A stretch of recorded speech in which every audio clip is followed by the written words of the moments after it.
Hi, welcome to Sincerity Podcast. Sincerity, the absence of deceit and hypocrisy.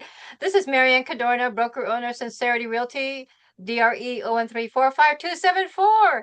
And I want to welcome you to my podcast where we focus on transparency and integrity because you know what? I think we need a little bit of that in our society today.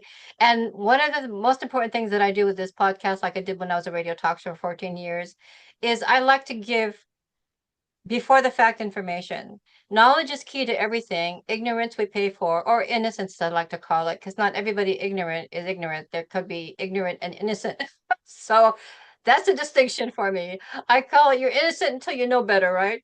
So again, welcome to the podcast. We're going to talk about real estate, entrepreneurship, everything essential to life. So, but today we're going to focus on real estate, and I have my wonderful super duper guest, which is Todd Snyder, president of Angel Island Incorporated. I hope I said that right, Todd. Close, Angel Island Enterprises. Yeah, Angel Island Enterprises. Okay, yeah. there's a distinction there too. So Angel Island Enterprises. And but he's been in the business 22 years. I've been in the business 24, and we have aligned ourselves to be able to share the information, disseminate it in a very positive, authentic way so that you can help make a decision in regarding what's the topic today, Todd? Today we're calling this Zero to Multifamily Hero. And Wow. so we're talking about the multifamily space, and we're hopefully we'll be able to. I think we're going to touch on multi-res and then 5 plus if we have some Yeah, time. But I okay. think the multi-res part we should start there and share all the information we've gathered over the years and make that available to Focus. everyone here on the podcast. All righty. So I think the best way to start is to make the distinction between multi-residential and multi-fam. So we're focusing on multi-residential. Is that correct? Uh, Multi-res, and that would be the two to Okay. four units, duplexes, triplexes, quads, fourplex. And those are awesome because you can own or occupy or use them as a pure investment property and non-owner occupied. So within that is are some great options for um, potential investors or owner operators is what we call it. So you live and you manage Well, in the property. well, I think the distinction for that is, um, it's very hard for one person to carry the loan nowadays. You say you have to get partners, family, or or business associates to go in with you in an investment. But one of the things about first time buyers, and I know in the past, a lot of millennials were looking for these types of properties, which is residential, 1 to 4 units. One is a single family home, two is a duplex, three is a triplex, and four is the most sought after, which is the fourplex. I guess the fourplex gives you more flex with your muscle for the investment process. But so how does one, okay, I want to buy a home, but I also want to earn income and have someone help me pay the rent if I can't really afford to do this on my own. How do they start, or what is the consideration in starting to look for a single family, a duplex, triplex, fourplex investment? Yeah, that's a great question, and I've always felt that you should start building a team. Start with your finance and Your your lender. representative, your Yeah, agent, okay, yes, okay. and Really, and and because they can do a lot of the heavy lifting for you okay. and move a lot of move a lot of objects out of your way that can help you make a determination, a decision on whether or not a property actually, or to what degree a property will benefit you. Um, and so that includes, identifying markets, being able to identify market appreciation for rents, the improvement appreciation, what's hot, where are the jobs going to be, where's commerce and business happening, those kinds of things. Because if you buy, in the desert somewhere, that is going to be a much different investment or place to live than, say, in a growing metropolitan or urban area. Well, So you're looking those at off the gridders as far as going out into that open space. But when you were mentioning 1 to 4, what are the considerations? Like, because it's not just basically what you have just indicated, is there are external forces 360 around that property that you need to consider because you're going to depend on renters. Is that not correct? That's exactly right. So the quality of your cash flow depends on the quality of your tenants to a large degree. So regardless if you're going to own it as a pure investment property or occupy one of the units and then rent out the others, again, helping you service the mortgage and the other operational costs depends greatly to the quality of your tenants and their ability to pay rent. Well, and not to be funny, but I can't help it. So the cash flow is really dependent if you want a cash cow. Because if you don't make that good investment, that cow's just going to go moo because you can't milk me. Yeah, it'll be a cow, but you're not going to get much milk. And Exactly. that can be a real headache for most people. Okay, so all right. So I'm pretending I'm the investor and I want to get started. So the first step with any type of real estate transaction is getting pre-qualification or pre-approval. And it's the same thing for a multi-residential 1 to 4 property. Is that not correct? You still have to You're get yeah, pre-approval. yeah, without question, MaryAnn, that process of gathering your documentation, being able to present those to a lending or funding entity, a bank or wholesale lender, those kinds of things, I think is a really big step. Now, having said that, the other part about multi-res, and I think why we're talking about it today, is uh, the funding available, the financing, the mortgage financing for multi-res is fantastic. There are so many options for people entering into that into that space or existing owners who want to refinance. That is one of the most serviced niches in real estate is the multi-res space. Lots of financing options. So you want to take some time to consider what is actually going to fit for your plan and what the goal is for the acquisition. If it's, you're just planning to live until you decide otherwise, or is it a planned acquisition with an exit strategy attached? So So, can you briefly go over what is going to be required documentation wise? I mean, because people have the idea, but when you get down to the nuts and bolts of trying to get it prepared, what will they need to present for a loan application? well, first you need to present a valid ID. I can tell you that with a high degree of confidence, but not to be silly about it, but it really right now the financing options run the gamut. So it could be as something as simple as a loan application and verification that you have funds to participate in whatever loan structure is created, or it can go into tax returns or creating an entity, um, figuring out if you're going to have partners or not, which adds to the process of loan Complexity. application, income verification, all those things you, Okay. you might think would be associated with getting a loan. However, um, the range of options for paperwork is there's a huge range there, meaning that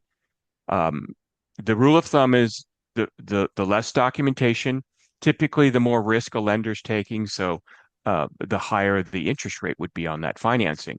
The more that you're being vetted as a buyer of a property, and the more documentation you're providing, the less risk a lender is going to take, and therefore you get much more favorable terms. So just to recap, typically you need your ID. So a California driver's license, you don't need a passport or your legal residency, a green card. Do they still At honor that those at things? Yeah. at the Okay. basic two forms of ID. Okay. So it could be, a ID card. It could be California's driver's license. And if the financing involves tax returns, that's also a form of ID, a Okay. social security card, those kinds of things, Okay. All basic right. things. But So the you need, complexity of the financing, MaryAnn, is really sort of a product of having done a little bit of due diligence, again, engaging your loan officer or your broker, okay. whoever's assisting you with financing, and the degree to which Okay. uh, you So need to finance. So just to recap, so you need valid ID. Is it still 2 years required of taxes, 2 years of employment, and then your debt to income ratio? They want the list of your assets, the list of your debts. I mean, is that all still kind of conventional information gathering?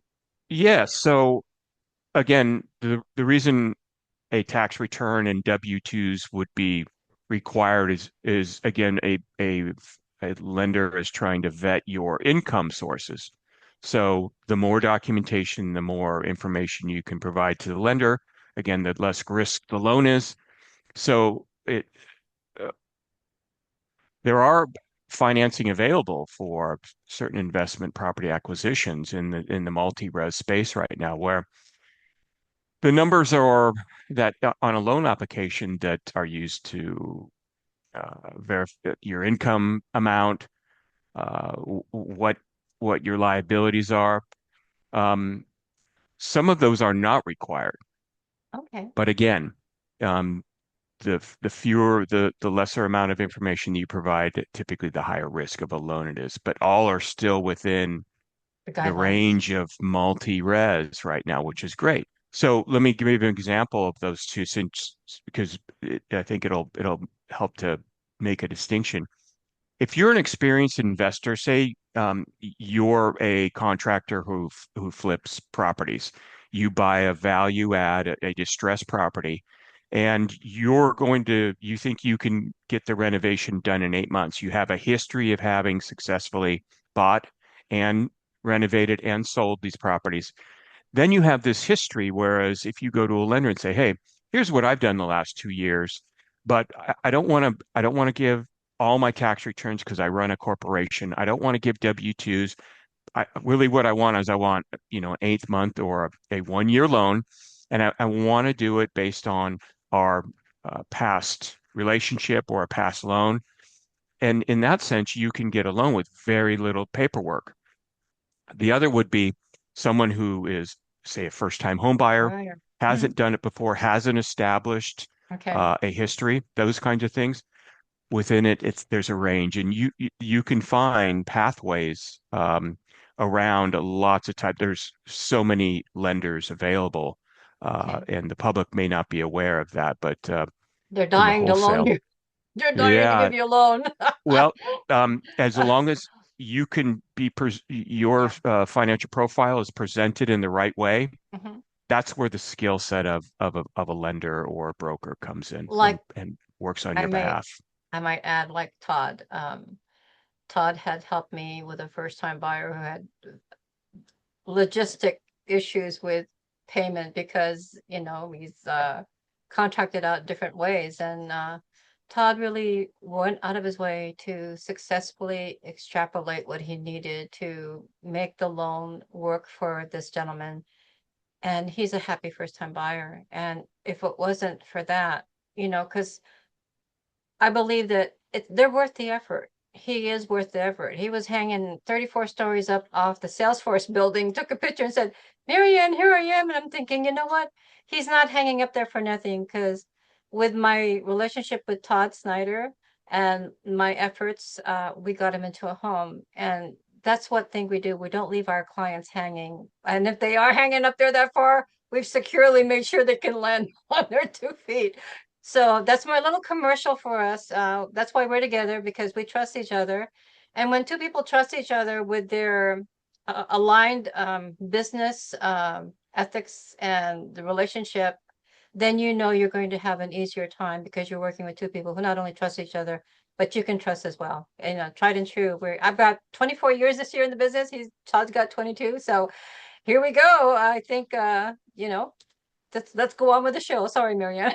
MaryAnn, I can safely say that if you've got clients in contract and I'm working on the financing, there's a pretty high degree, 95 plus percentile, maybe more, that the deal is going to close. Yeah, By the exactly. time that you and I engage it at that level, it's going to close. We that's the part where the suggestion to get in early to the process is beneficial, if you can find out what you are what you can afford and how the complexity of, say, a multi-res acquisition can work for you or work against you and just help you through the process. So, Thank yeah. you. And I want to add that I'm personally your BS filter. I'm not a deli. I'm not going to give you B for bologna or S for salami. And our goal is to protect you from people who want to give you false bologna, false salami, want you to take a bite of that false sandwich. And no, it's really hard when you want to do it right. Don't you think, Todd? It's a lot more challenging because you have to make sure that you're standing on the right premise of due diligence and ethics, but it's not always that way on the other side of the transaction. So here you go. We're here Yeah, to help you. that's a really good take. I wouldn't know what a bad transaction, well, actually, let me refrain. A good uh, a good agent and a good financing, a loan Yes, officer, broker exactly. on your side is going to see the red Yeah. flags way Hmm. off in the distance. Yes. So they're going to know this is going to happen. So let's avoid that. Let's find a Yes. solution ahead of time. And your So, first start is with Todd and MaryAnn. Sorry. Anyway, mhm. so all right, so we got the financing, and then if they want, they can always go to you to get that started. Do you want to provide your phone number so they can contact you? I'm Yeah, that's a sorry. good time. So, MaryAnn, Angel Island Enterprises is a real estate company, and we've got finance, a mortgage wholesale operation under AIE Capital. And that website is www.aiecap.com. Or you can reach me directly, and that's 415-887-9900. So pretty easy to find, pretty easy to dial. Yes, thank you. We're not secret agents. There, you as the president of your company, Angel Island Enterprises, Yes. and me, broker owner of SincerityRealty.com. Sincerity Hmm. Realty, that is me, the absence of deceit and hypocrisy. Sorry, I had to put that out there. I knew And you're you going to get a few in there anyway. So, and you can reach me at 628-888-9078, okay? Or 415-810-1888. And anyway, getting back to the multi-residential. So yes, one to four, what is the consideration between a duplex versus a triplex and a fourplex? Is there any really distinctive differences outside of and also the fact that if you're applying for a loan on a one to four residential, it's still conventional lending. So that's sorry to right. piggyback those No, two things. that's the great part of multi-res is the conventional financing is available, and that's the area of home finance that the Okay. government often tries to steer in Hmm. directions that are going to stimulate housing, stimulate opportunities for buyers, new buyers into the market, first-time home buyers. This segment could be, easily called the DIY acquisition because oftentimes what you'll find is the type of person who is attracted to buying a multi-res property is that type of person. They have some skills, maybe they have a construction background, maybe they're in real estate even, because the responsibility to property manage the books, manage the requirements of tenancy, of leasing, all those things enter into the equation. And again, I think if someone's entertaining this, they should take a good hard look and make sure that they feel like they're bringing some skill that they don't always have to pay for, meaning they have some skills for renovation or carpentry or plumbing or electrician, whatever it might be. Yeah. Um, Management perhaps, but bring something and it'll make your Easier. experience much easier. Yeah. If you decide to live in the property, let's make these two examples. If you decide to live in the property, number one, if you're in a duplex, then your neighbor is your next door neighbor. The wonderful Mhm. thing I think about living in the property, if you own a duplex, triplex, or fourplex, is the landlord is right there, so she can observe what's happening and have better control over the property, out of sight, out of mind, right? That's why I think it's important. To me, it's important to invest in properties that are close to you in proximity so that you can drive by or visit rather than spend 4 hours. Or hey, I'm going to jump on a plane. I got some property in Idaho or Texas, but I don't get out there for 5 years. So I don't know what the heck is going on with it. But anyway, I think that part of it is really conducive to being able to manage the property better because you're there, and also take care of any issues that come up. Landlords and renters are always in battle, right? It's like finding a good relationship, trying to find someone you can get along with and enjoy spending your life with. It's the same thing. It's hard to find landlords and renters that can match to where it's harmonious. Most of the time, it's not. There's always a problem that you got to take care of, and that's the other thing too. Is if you are the landlord and you are living on the property, then you also have the headache of 24/7 contact for any issues that come up. Oh yeah. There'll be that day before Thanksgiving, leaking sink that's flooded the kitchen, or there'll be, the toilet that came off the mount, or the laundry machines are not working, or there could be any number of things. So you do have to enjoy, I call it, essentially you become a housing provider. And Yeah. so the satisfaction of owning and operating like that, a great deal of it comes from, I think, knowing that you're providing safe, affordable housing, at least from my perspective, to tenants. And yeah, that kind of, there is some satisfaction there. Now, if you're a person who doesn't want to live and own in the same place, and like you mentioned, live at another locale, that's possible. And I've had experiences with clients where they had a really a good experience with it. However, I would suggest that someone be pretty experienced, or there are other ways as well that we could maybe keep for a different episode, and that would be with 1031 exchanges or syndications, that kind of thing, where your participation in the day-to-day operations of the property is not required. But for today, we're Yeah. talking about the person who wants to get hands-on, live in the property, and or keep it as a non-owner. But I believe I agree with your comment about living close to the acquisition that you're managing, because there are times when you just need to be on site to resolve people issues, And we have more people police issues now. issues. Yeah. Yes, We have more absolutely. now than ever before, and while Yeah. the cat's away, the mouse will play. So here's another question to maybe alleviate some of that burden. If you're living in a single family or a two to four, Hmm.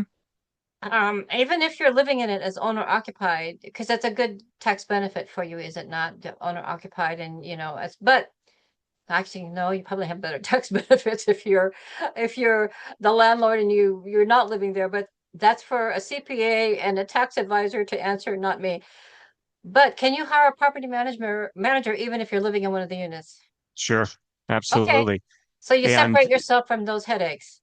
Okay. yes, yes, you do. And I think most people opt for that rather Yeah. than self-manage with a Yeah. pure investment property. And you touched on tax benefits, and this goes back, I think, to one of the points we wanted to touch on, MaryAnn, is what makes this pursuit of acquiring a multi-res property worthwhile. And there's a couple of things that I would point out is that real estate is one of the few asset classes where you can actually get a cash flow, get a appreciation on the value of the property, and also receive depreciation over time Yeah. as a tax benefit. So it's got those three things working for it. And it's it's a real asset. You can go there, you can touch your building, you can touch your land. You're legally entitled to it, and it's not just some piece of paper in a vault somewhere that you never see or never own unless you open up your brokerage account and do several things. But those are the kind of distinctions again when we talk about what person I would recommend, we would recommend is, being the right type of person to pursue this kind of acquisition. So, Well, I have to talk about the duality there. What a position to be in. You have appreciation and depreciation at the same time. So your appreciation is the increased value of your property over time. But if you own it as an investment, you also get the depreciation over time. And boy, oh boy, you're sitting pretty. And most of the people want cash flow, but they really, really just want a cash cow. So well, maybe right now that's not possible. It's about getting your foot in the door and then eventually, because you know who's going to be your friend if you own? It's going to be inflation. My saying is inflation is your friend if you own, but it's your absolute enemy if you don't own, because you'll never be able to catch up the inflationary prices of property if you don't get in. And then the point is to get in when you can. Every market has an opportunity. And I believe if you can't do it on your own, get yourself a relative, a business partner, whatever, creative financing. Well, there's a certain culture that practiced that many, many decades ago, and they mhm. brought families together and they all lived in the same place together. And you know what? I think we're going back to that multi-generational investment, because the one thing about real estate, and I really, really, really, really am very emphatic about this, is that you can stabilize yourselves. You can stabilize your future. You can stabilize your monthly housing expense, but at the same time, you can benefit from it. And you've got to get on the train, because that train's leaving the station pretty fast. So while the programs are still here, 1 to 4, conventional loan. And what kind of like down payments do you think they would need to kind of get going with that? I don't know if they have 3% down payment programs on the multifamily units, or it all depends They on the have, program. yes, it all depends on the program, depends on the financial profile of the buyer. Okay. Credit scores do enter into it, prior bankruptcies, your Yeah. financial Yeah. profile. Yeah. But I can say, as a general statement, that the best programs are available, the best types of financing and terms are available in the residential that include multi-res Okay. properties and acquisition, for either an acquisition or refinancing. It's never been better. I'm pretty amazed. If these types of programs would have been available in a younger version of me when I was in my 20s and 30s, I would have been able to enter the market much easier Yeah. than I did. So, Well, it's true. It was a lot more difficult. The prices were so much lower. mhm. I have to cry for my tens of millions of dollars that are not there, because you know it's how do I say this? We're more sophisticated now. More information is available, and more people are getting on the real estate bandwagon. So if you want to be able to get into a 1 to 4 multi-residential property, give yourself some consideration. Number one, hey, regret it, credit. If you have regretted credit, don't regret it, repair it. So the first step you have to do as a wannabe or a gonna be homeowner is you got to take care of your credit. And that'll be for another show. And then after your 2 years, get all your paperwork in line and all your documents ready.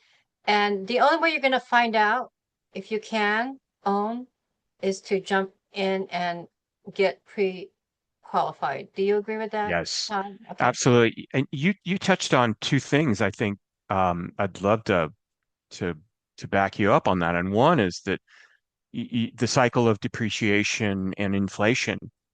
And in summary, you want to buy in times of depreciation, in Of times of course. cheaper money, Hmm. and then you want to sell in times of inflation. So you can ride that cycle out. Hmm. And if you time it well, you're going to do pretty well. And the second is about the type of assets that can be used as verification in a real estate transaction. And some of the we're seeing an emergence of crypto assets being accepted Mm, as as reserve assets, and that can be really beneficial as well because many crypto assets are they are considered property. And so instead of having to spend or transfer the crypto into a fiat currency, you can use that as asset verification in an acquisition and not be forced to liquidate in order to apply those in a transaction. So there's a lot of opportunity, and like I said, I wish some of these opportunities were around when I was trying my yeah. hand at a younger person. But again, if someone is considering making this move, find out, take the step and find out. Like Yeah. bring your situation to a professional and find out what you can do and take it from there. At least from there, you'll have a plan.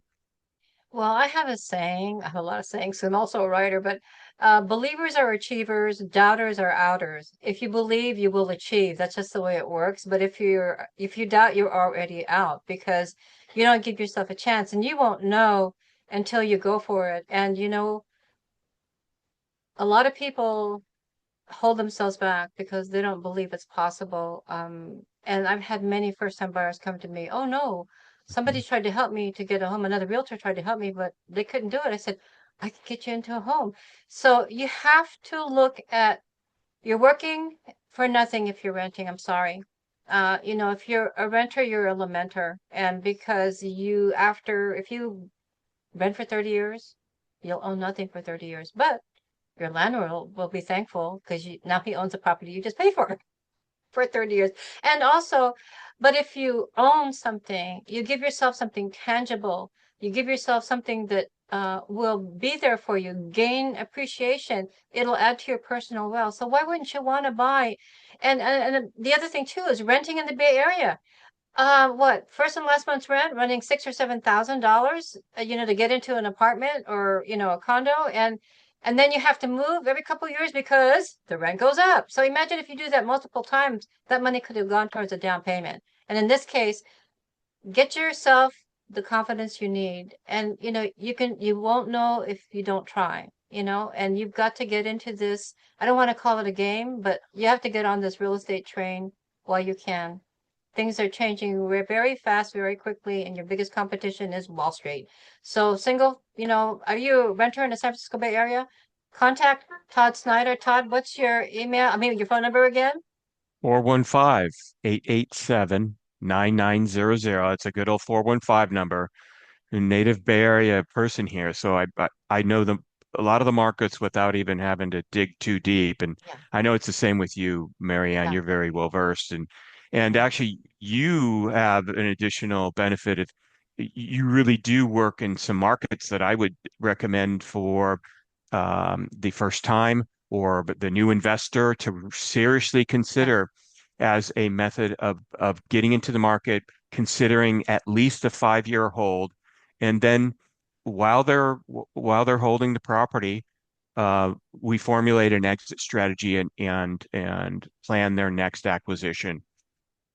Well, the other thing that I just thought of that I forgot to mention when you mentioned the appreciation and they can, get sell and get into another property. However, if your appreciation happens to be really fast, really quick, and a short period of time, then they can also take out that equity and apply it towards another investment property. So they can That's right. actually exponentially grow. And Mhm, that's what a lot of people have done. And those who are well off have been doing it for the last 50, 60, 75 years, whatever. But mhm. it's never too late. It's only too late if you don't come out the gate. I had to rhyme, sorry. Yeah, So, you got to take the first step and start your own research. And I talked to you about it and others about identify market. And even here in the Bay Area, there are niche markets that are still very affordable where the first timers, the younger set, just getting their experience, starting their experience with real estate and home ownership are go to those markets to start the process. So we don't have to mention those here, but it's worth a phone call to find out what's on our mind about where we would recommend people start their journey. Well, I'm a progressive thinker. No, and I don't work for Progressive Insurance, but progressive thinker. I'm always thinking in advance and seeing opportunities people don't see. So one of the things I was researching is I had a client that could only could get pre-approved for 350,000 Bay Area, right? So you think, Mhm. what are you going to get for 350? So I didn't discount her need at that price point, and I did my own research. And I found that there were over 400 single family homes and condos that were $350,000 and less. Hmm. So I invite you to go to three W's, 350khomes.com, 350khomes.com, 450khomes.com, and 550khomes.com. Those are all my domain names. They go directly to my website and they give you all the properties in that price point. And it's good for an investor also because 350K, I mean, even if it's an hour away from the Bay Area, the point is you have a rental property. Or even if you're buying that far away and you have to commute, is it worth it? If you can tough out the traffic, I would say the price of gas will be nominal compared to the appreciation that you'll earn in the future years.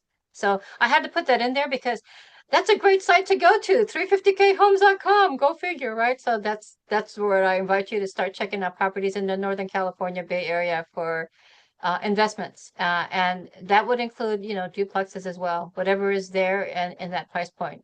So sorry, Todd, I had to add that because I think that's Oh a good no, tool. absolutely.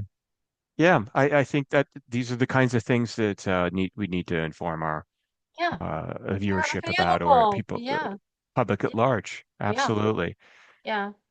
Real estate does take that extra amount of effort, though. You have those considerations if you're going to acquire an investment property that are a bit different from buying a home, right? You Mhm. want to buy a home where it's either somewhat close, or in proximity to your place of employment. There might be consideration for schools or downtown, or quality of life, those kinds of things. And sometimes, buying an investment property, um, it that property might be in a place that you wouldn't consider living necessarily, but it makes A a great good rental. investment property. And so you have to make that distinction. Yeah. Um, And I uh, think you also have to consider that you're buying it. It may not be in your geographic wheelhouse. It might be a little further away, and but it's a good investment. But what you have to look at too is you're providing housing for people who can't afford to buy. So if you're buying it as a rental property, think about you're doing a good deed. You are providing housing, much needed housing for people in that price point. Because at 350K, I mean, you're not going to get buku rents, but hey, you'll get enough rent to pay and cover your expenses. And so you're not just helping yourself, you're helping to, contribute to making the housing shortage a lot more livable for people. as a Yeah, housing provider. Yeah, yeah, absolutely. I stay in California. What problem? What's your problem? Why are you going to jump to the different states when there are opportunities here for you? And that I would rather get a 350K home in the couple hours in the Bay Area than it being in Texas or Idaho or all those. No, no offense to those states because I don't want any backlash, but you don't have to go far away from home to get something that affordable. Find out what's in your local market first before you jump state ship. So sorry.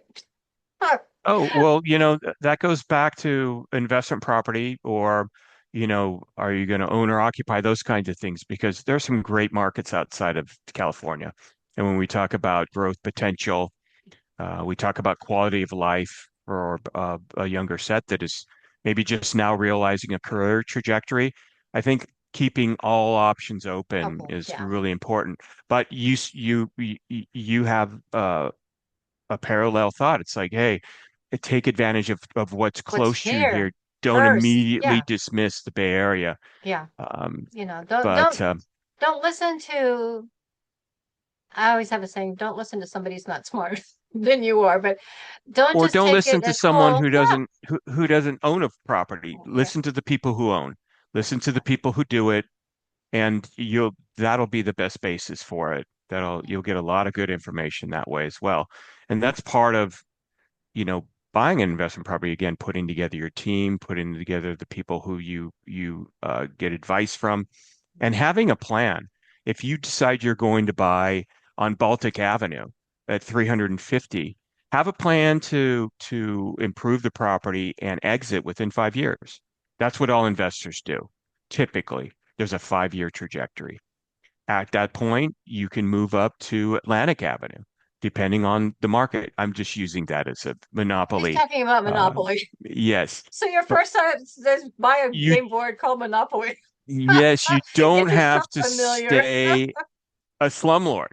Yeah. You move up, and you move up by having a plan and using the tools available to you. So, Well, I think that's all.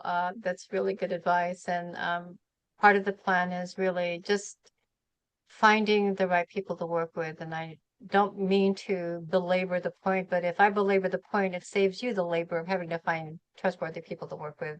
That's why Todd Snyder, president of Angel Island Enterprises, and MaryAnn Cadorna, broker owner of Sincerity Realty, where Sincerity has a home for you. I think it feels good to be joining forces to do this because I think it's not just we're in the war. I call it the war of the words, right? Anything that's said is gospel and it's not, but it's also makes it hard to know who to trust.